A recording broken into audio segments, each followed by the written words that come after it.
kepada Allah. Satu, beribadah kepada Allah, mentauhidkannya dan tidak syirik. Bu, ngomong cinta pada Allah tetapi kalau masih kedukun, percaya sama jimat-jimat, masih melakukan kesyirikan, maka tidak ada nilainya imannya itu.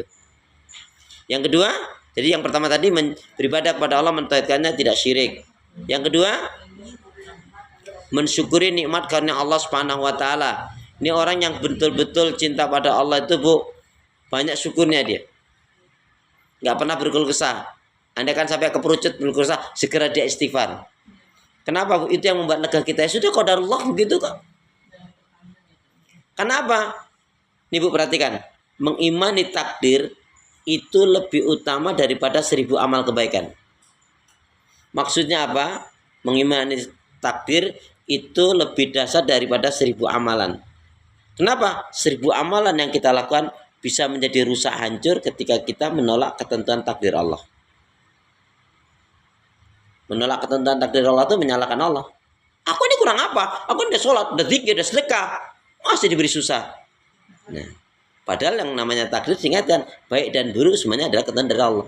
Sebetulnya baik dan buruk itu dalam pandangan manusia, dalam pandangan Allah nggak ada yang nggak baik. Kenapa? Boleh jadi menurut kita buruk, tapi setidaknya baik menurut Allah. Ya, menurut kita buruk, tapi setidaknya baik menurut Allah. Menurut kita baik, belum tentu baik menurut Allah. Makanya orang beriman itu boleh sudah nikmat aja. Wong kita ini bisa duduk ini bukan karena sehat. Ibu ngerti nggak? Korun itu sombongnya karena apa? Enggak. Nah ini kelirunya kita dalam menjelaskan itu sama memahaminya. Jadi korun itu sombongnya bukan karena kaya. Sebab kalau sombong karena kaya itu berarti kita nggak boleh kaya dong. Padahal kita semestinya harus kaya. Biar bisa sedekah, bisa haji, bisa umroh, bisa membantu fakir miskin kaum duafa, bisa akekah, menikahkan anak dan seterusnya kan? Itu semua kan butuh dana. Dalam arti kata kaya yang benar ada pemahaman kaya. Jadi kalau korun itu sombong karena kaya, waduh berarti kita nggak boleh kaya kesannya. Oh, Masya Allah. Iya, Masya. Terima kasih, Bu. Jazakumullah, barakallahu fikum. Baik sekali, Bu putrinya. Bu Fitri mau tahu dia. Bu, saya ulangi. Jadi, Bu, korun sombongnya kenapa? Kalau Ibu jawab karena kaya, ini keliru pemahaman ini. Adik, kesannya nggak boleh kaya dong kalau gitu. Padahal kita nggak. Korun itu sombongnya bukan karena kayanya, karena dia mengatakan ini karena jeripayahku. Bukan karena kayanya. Kan dia dengan mengatakan ini karena jeripayahku berarti meniadakan peran Allah kan? Itu yang disebut sombong. Nah, selama ini kita memahami karena kaya dia jadi sombong. Jadi orang jangan kaya-kaya nanti kamu bisa sombong seperti korun. Enggak. Kalau dia karena bersyukur, alhamdulillah seperti Nabi Sulaiman mengajarkan, hadza min fadli rabbi. Ini merupakan nikmat dari Allah, ditambah-tambah berkahnya. Amin gitu dong.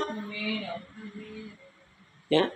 Jadi keliru banget itu pemahaman ungkapan ya sombong karena kaya. Enggak. Sombong karena dia menganggap ini karena jeripayahku. Enggak, jangan bawa Allah kesannya gitu.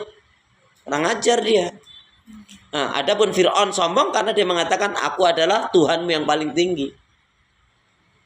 Ya. Sombongnya Namrud sama, mengaku sebagai Tuhan. Sombongnya Haman yang punya bala tentara yang tidak terkalahkan itu, dia bahwa tidak ada kekuatan yang bisa mengalahkan kekuatan kami. Itu kan mestinya la haula wala quwwata. Jadi nampaknya sepele, tetapi itu pengaruh, Bu. Jadi kuat tuh boleh, hebat tuh boleh, tapi jangan lupa kepada Allah. Ini pemberian Allah.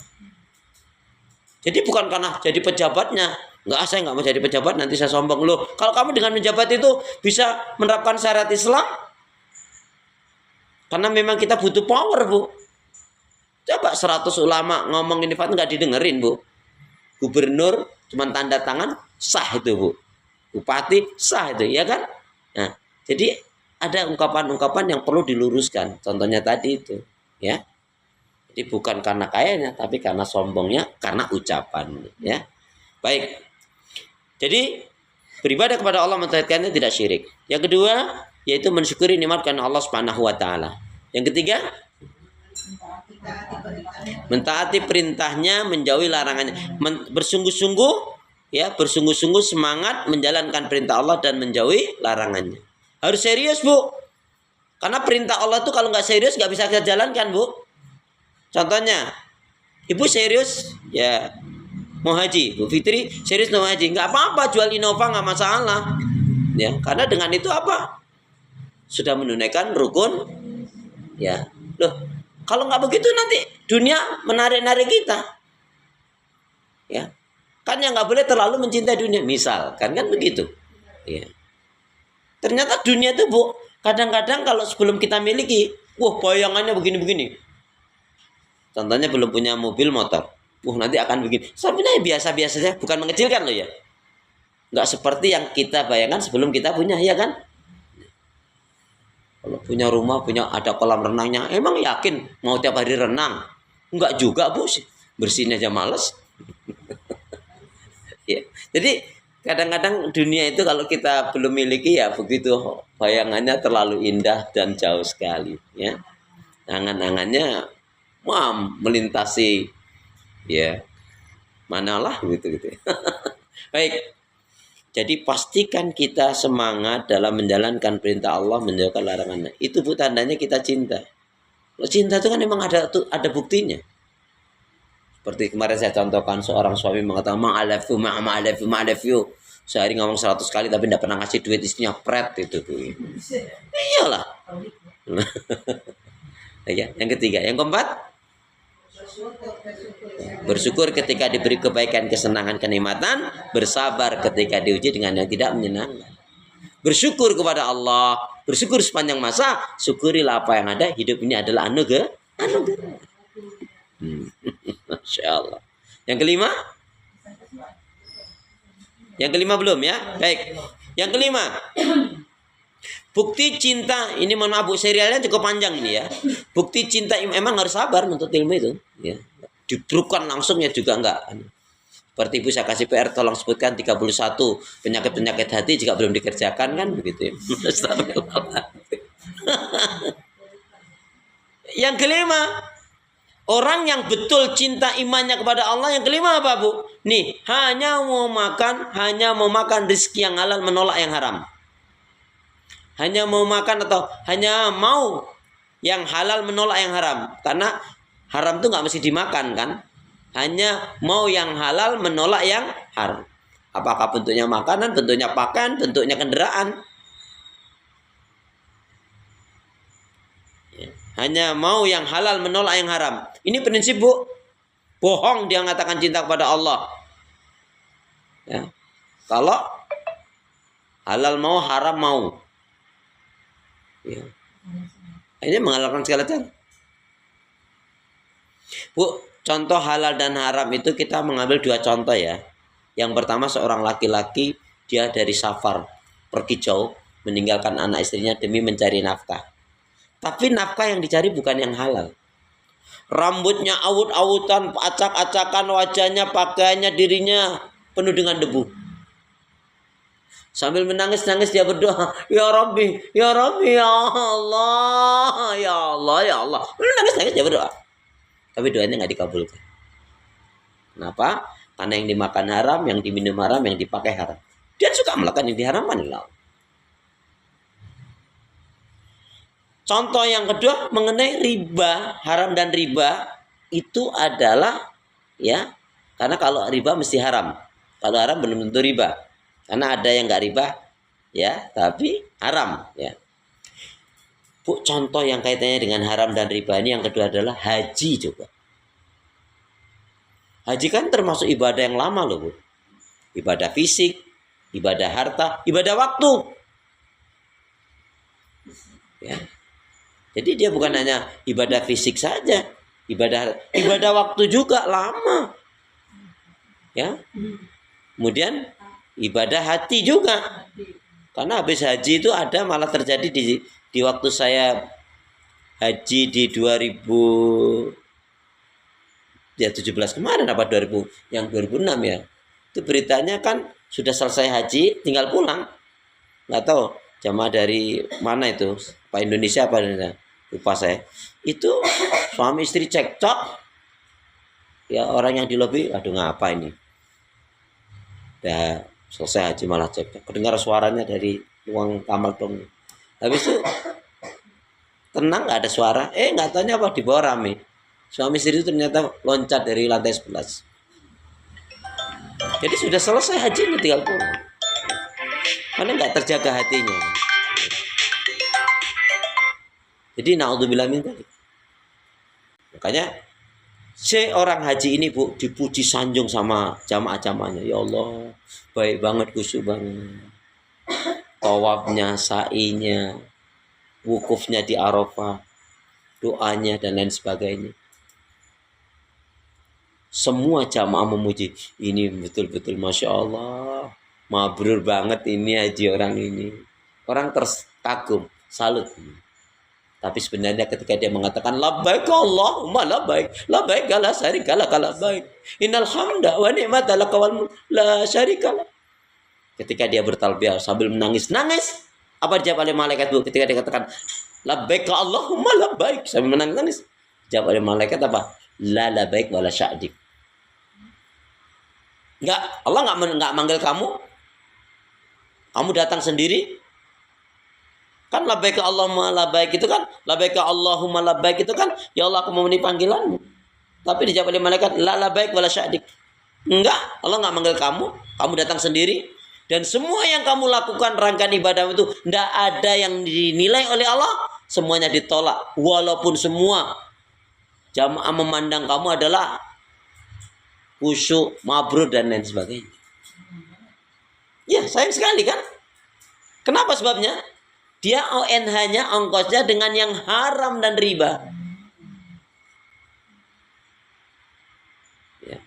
Dan saya beberapa kali ngisi manasik itu, pastikan mau berangkat ini. Ya, belum lama ini juga begitu. Jangan ada yang riba seperak pun.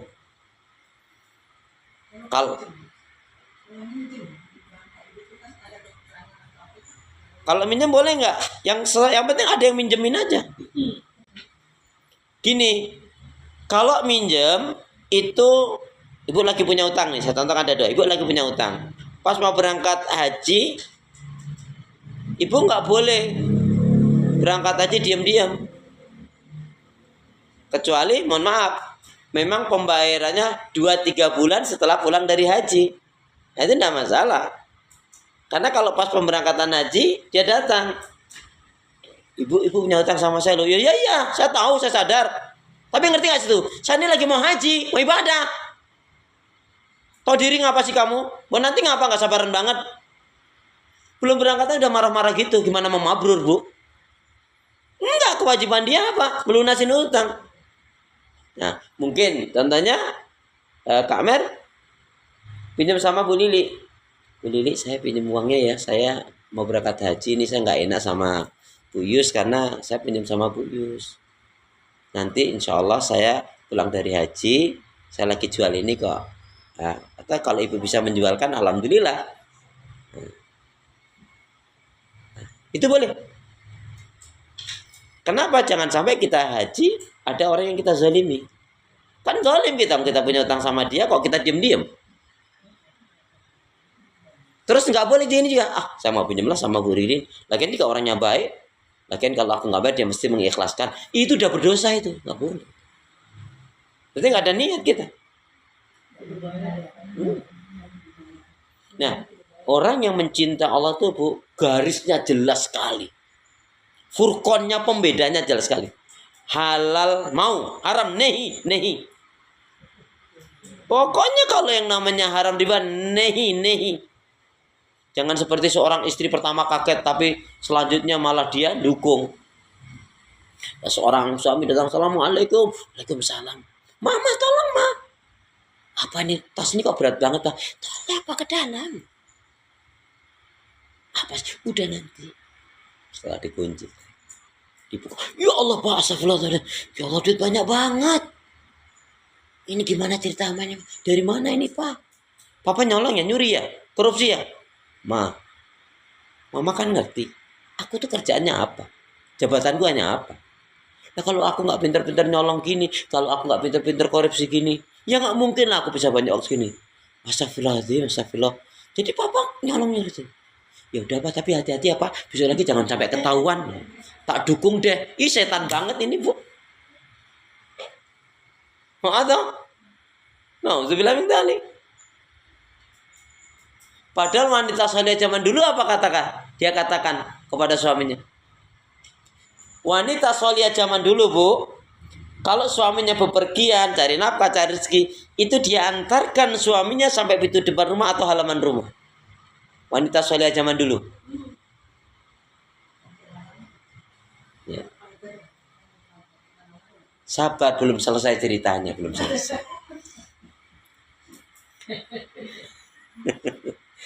Nah, yang menarik gimana? Ini yang dikatakan istri soleh zaman dulu. Wahai sayangku suamiku, ingat Allah. Wahai sayangku, wahai suamiku, ingat Allah. Perhatikan ibadahmu. Cari nafkah rezeki yang baik dan halal. Cari nafkah rezeki yang baik dan halal.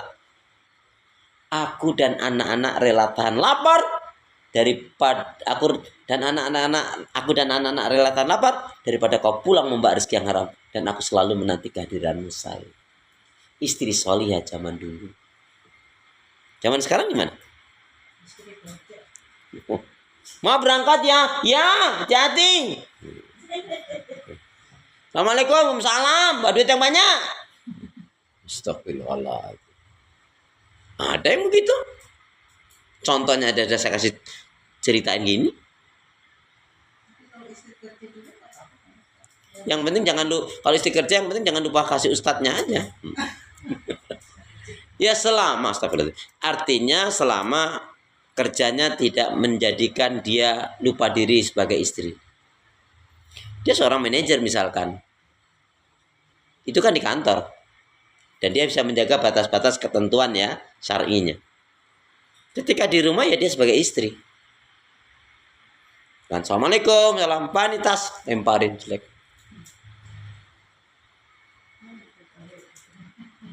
Terus, Ma makan yuk. Makan aja dulu kamu. Enggak, ini aku udah belajar di YouTube, ternyata ada cara masak enak ini. Ya udah kamu aja deh. Udah kamu habisin aja itu. Itu istri macam apa bu kalau gitu tuh? Diapain itu istri kayak gitu? Diapain kalau ada istri kayak gitu? Karena dia merasa kalau di kantor sebagai direktur.